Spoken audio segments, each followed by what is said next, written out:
Morning student, তোমালোকৰ কেনে খবৰ? ভালনে তোমালোকৰ? মই এটা তোমালোকক সাধু ক'বলৈ ওলাইছোঁ। সেই সাধুটোৰ নাম হৈছে বুধিয়ক কাউৰী। তোমালোকে বাৰু কাউৰী দেখিছানে? দেখিছা? হয়, এতিয়া মই তোমালোকক সেই কাউৰীৰ বিষয়ে এটা সাধু ক'ম।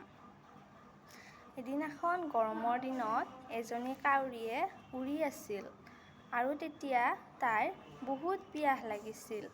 তাইৰ পিয়াহত ইফাল সিফাল ঘূৰি চালে, তাই ক'তো পানী দেখা নাপালে। তেনেতে তাই এটা কলহ পালে। কলহত অলপমান পানী দেখা পালে। তাইৰ পিয়াহ গুচাবলৈ সেই পানীখিনি খাবলৈ চেষ্টা কৰিলে। তেনেতে কলহটোত পানী মাত্ৰ অলপহে আছিল। তাই তেতিয়া ঠোঁটেৰে খাবলৈ চেষ্টা কৰিলে পানীখিনি আৰু খাব নোৱাৰিলে।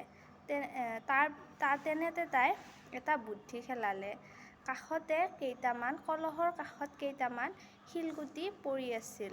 থাকোঁতে তাই বিচাৰি খুচাৰি চাৰিওফালে তাই শিলগুটিকেইটা পালে আৰু কলহটোত শিলগুটিকেইটা তাই ঠোঁটেৰে আনি এটা এটাকৈ কলহত ভৰাই দিলে। তেতিয়া শিলগুটিকেইটা কলহত দিওঁতে পানীখিনি ওপৰলৈ উঠি আহিলে। তাৰপিছত তাই সেই পানীখিনি হেঁপাহ পলুৱাই খাই পিয়াহ পলালে। এতিয়া তোমালোকে বুজিলানে ছাত্ৰ-ছাত্ৰীসকল? বুদ্ধিৰে যে কাম কৰিব পাৰি। আমি এই কাউৰীৰ সাধুটোৰ পৰা এইটোৱে বুজি পালোঁ যে আমি বুদ্ধিৰে সকলো কাম সমাধান কৰিব পাৰোঁ। কাউৰীটোৱে কি কৰিলে?